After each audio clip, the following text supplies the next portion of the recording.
نبی علیہ السلام نے ارشاد فرمایا قرب قیامت میں لوگ اپنی بیویوں سے زنا کریں گے. ہم نے حدیث پاک پڑھی تو ہمیں سمجھ نہیں آئی.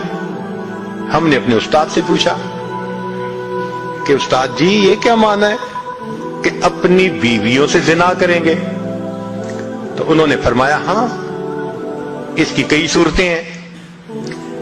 ایک صورت تو اس کی یہ ہے کہ مرد یا عورت کوئی کفریہ بول دے اور نکاح ٹوٹ جائے اور ان کو اس کا پتہ ہی نہیں کہ نکاح ٹوٹا یا نہیں.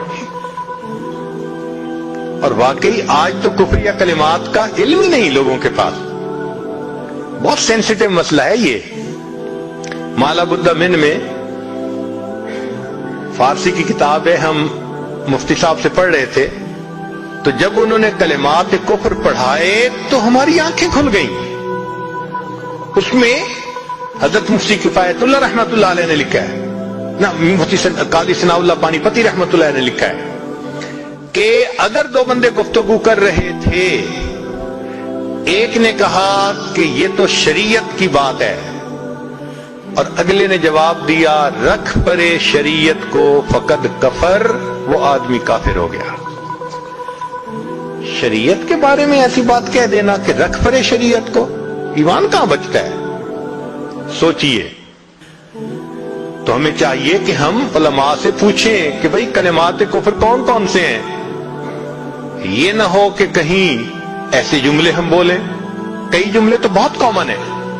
مثلا علماء نے لکھا ہے کہ کسی نے کہا کہ کہاں رہتے ہو؟ دوسرے نے کہا فلاں جگہ رہتا ہوں. او خدا دے پچھاوڑے, خدا کے پچھاوڑے یعنی خدا کے پیچھے رہتے ہو, فقط کفر, ایسا بندہ کہنے والا کافر ہو جاتا ہے. تو ان کا علم حاصل کرنا ضروری کہ کہیں ہم تو اپنی گفتگو میں کوئی ایسی بات نہیں کہہ جاتے, اور اگر نکاح ٹوٹ گیا تو پھر اپنے ذہن میں میاں بیوی رہ رہے ہیں اور زنا کا گناہ لکھا جا رہا ہے. تو فرمایا کہ مرد قرب قیامت میں اپنی بیویوں سے زنا کریں گے. ایک صورت تو یہ ہے, یہ کفریہ کلمہ بیوی بولے تو بھی نکاح ٹوٹا, خامد بولے تو بھی نکاح ٹوٹا. اور دوسری صورت ایک دوسرے کے ساتھ آرگومنٹس, اور یہ تو ہر گھر کی آج بات نظر آتی ہے. جس گھر میں دیکھو الا ماشاء اللہ وہی حال ہے. جب شادی ہوئی میں بولتا تھا, بیوی سنتی تھی. اس نے کہا پھر, کہتے پھر بچے ہو گئے, پھر بیوی بولتی تھی میں سنتا تھا. اس نے کہا پھر, کہتے پھر ہم دونوں بوڑھے ہو گئے, ہم دونوں بولتے تھے محلے والے سنتے تھے. تو بڑھاپے میں آرگومنٹس اور زیادہ. اب ان آرگومنٹس میں ہوتا کیا ہے کہ مرد کی زبان سے کنائے میں طلاق نکل جاتی ہے. کنایا کہتے ہیں کہ لفظ تو طلاق کا نہیں بولا لیکن بات ایسی کر دی کہ جس کا مفہوم طلاق والا ہوتا ہے, اس کو کنائے میں طلاق کہتے ہیں. اب یہ گناہ بہت زیادہ ہے کہ غصے میں کہہ دیتے ہیں چلی جا, مجھے تیری کوئی ضرورت نہیں آج کے بعد. اس قسم کے الفاظ کہ جس کا نتیجہ یہ نکلے کہ تم میری بیوی نہیں ہے, اس کو کنایا کہتے ہیں. اب اس کے مسئلے بھی سیکھنے چاہیے. بھئی نکاح کیا ہے تو کیسے ٹوٹ سکتا ہے, یہ مسئلے بھی تو آنے چاہیے نا.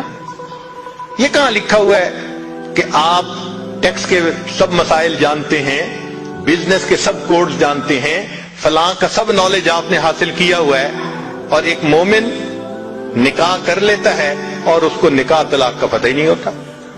یہ کہاں کا انصاف ہے؟ شریعت کہتی ہے علم حاصل کرو. ایسا نہ ہو کہ کنائے میں طلاق ہو جائے, ہمیں پتہ بھی نہ ہو اور میاں بیوی مل کے رہ رہے. اور آج تو یہ معاملہ ہے کہ زبان سے طلاق کہہ دیتے ہیں, ہو بھی جاتی ہے, پتہ بھی ہے دونوں کو, مگر بدنامی ہو جائے گی, پھر ایک دوسرے کے ساتھ رہ رہے ہوتے ہیں. چنانچہ ہمیں ایسے لوگ ملے, 5 وقت کا نمازی, تہجد پڑھنے والا, سب نیکی کرنے والا, خود اس نے مجھے کہا کہ آج سے 8 سال پہلے میں نے اپنی بیوی کو طلاق دے دی تھی غصے میں. ویسے میں نے غصے میں دی تھی. میں نے کہا کبھی کسی نے بیوی کو خوش ہو کے طلاق دی؟ دیتا تو غصے میں ہی ہے نا. یہ کیا بات ہوئی کہ غصے میں دی تھی؟ بھئی طلاق تو ہو گئی. اور جی پھر بعد میں ہم نے سوچا وہ بھی نیک ہے میں بھی نیک ہوں, بدنامی ہو جائے گی, بچے خراب ہو جائیں گے, تو بس پھر ہم نے پھر اکٹھا رہنا شروع کر دیا. نہ رشتہ داروں کو پتا, نہ علماء سے پوچھا. پھر میاں بیوی اکٹھا رہ رہے ہیں, ایک گھر ایک کمرے میں. اب بتائیں زنا ہو رہا ہے کہ نہیں ہو رہا؟ قربان جائیں اس سچے نبی صلی اللہ علیہ وسلم کی مبارک زبان پر 1400 سال پہلے وارن کر دیا تھا کہ قرب قیامت میں لوگ اپنی بیویوں سے زنا کریں گے. آج اس بات کی ضرورت ہے ہم دین کو پڑھیں, دین کو سمجھیں, دین کو سیکھیں تاکہ اپنی زندگی شریعت کے مطابق گزار سکیں. اور یہ ایسا گناہ ہے زنا, اللہ اکبر, کہ قرآن مجید میں اس کے لیے فرمایا خالدین وَيَخْلُدُ فِيهِ مُهَانًا, خالدین فیہا کا لفظ آیا. تو مفسرین نے اس پر نقطہ لکھا کہ کافر ہمیشہ ہمیشہ جہنم میں رہیں گے, مومن مسلمان خطاکار کے لیے خالدین کا لفظ. تو مفسرین نے اس کا جواب دیا جی ہاں, یہ آپس میں انوالو تھے نا, تو کہتے تھے ہم کبھی ایک دوسرے کو نہیں چھوڑیں گے, ہم کبھی نہیں چھوڑیں گے ایک دوسرے کو. یہ جو وعدے کرتے تھے ہم کبھی ایک دوسرے کو نہیں چھوڑیں گے, ہمیشہ ساتھ رہیں گے, اللہ فرماتے ہیں میں بھی تمہیں پھر ہمیشہ ہمیشہ کا عذاب دوں گا. ایک حدیث پاک میں ہے قیامت کے دن اللہ تعالیٰ کے سامنے بوڑھا زانی آئے گا, اللہ تعالیٰ اس کے چہرے کی طرف نہیں دیکھیں گے. ایک روایت میں ہے قیامت کے دن بے پردہ جو ننگے سر پھرنے والی عورت ہوگی وہ اللہ کے سامنے کھڑی کی جائے گی, اللہ تعالیٰ اس کی طرف نہیں دیکھیں گے. یہ وہ گناہ ہے کہ اللہ تعالیٰ کی رحمت کی نظر ہی قیامت کے دن نہیں پڑے گی. آج اس سے بچنے کی ضرورت ہے.